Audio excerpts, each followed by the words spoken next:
Tout à l'heure. Voici maintenant un moment de douceur, mais vous allez le voir, qui se mérite. Dans les Pyrénées-Orientales, après s'être équipé et avoir gravi des chemins parfois très escarpés, on atteint les sources d'eau chaude dans lesquelles on peut se baigner. À Thuès, Sander en Désadré et Pascal Marcelin ne s'en sont pas privés.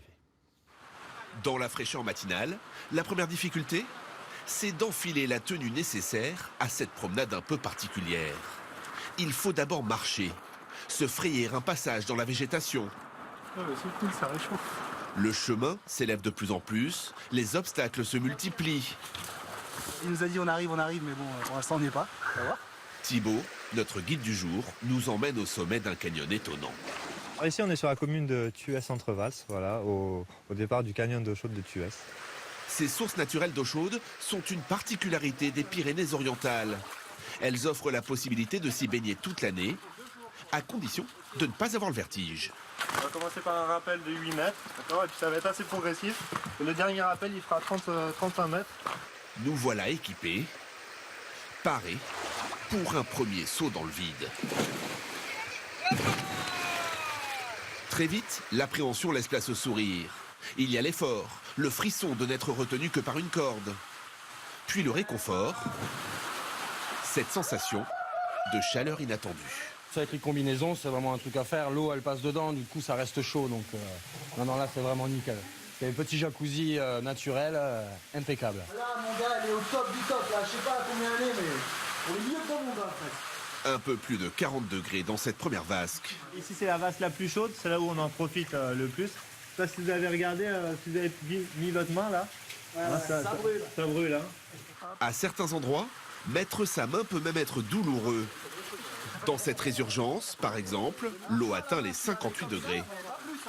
L'eau, elle va s'infiltrer en suivant des couches perméables. Elle va aller vraiment profond sous terre. Elle va prendre à peu près 3 degrés tous les 100 mètres. Et puis, arriver en bas, elle va pas avoir d'autre choix que de remonter. Un phénomène naturel dont cette plante est l'une des conséquences. Là, donc, c'est la fougère hydrophobe, hein, capillaire de Montpellier, aussi appelée comme ça. C'est une plante qui pousse normalement que l'été, hein, qu'on trouve ici exceptionnellement grâce à l'eau chaude en fait. Nous poursuivons notre descente, tantôt physique, tantôt ludique.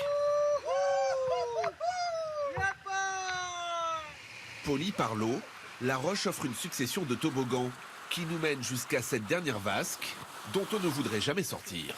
Allez les gars, on y va, on s'endort pas? Allez, faut pas rester là, sinon on va s'endormir. Ah bah c'est super apaisant, ouais. C'est méditatif, relaxant. Ouais. Ultime difficulté de notre parcours, cette paroi abrupte à descendre en rappel. La touche finale que redoutait Léa. Elle est faisable. Nickel. C'est dur? Non. C'est très accessible. C'est assez bien accessible, ouais.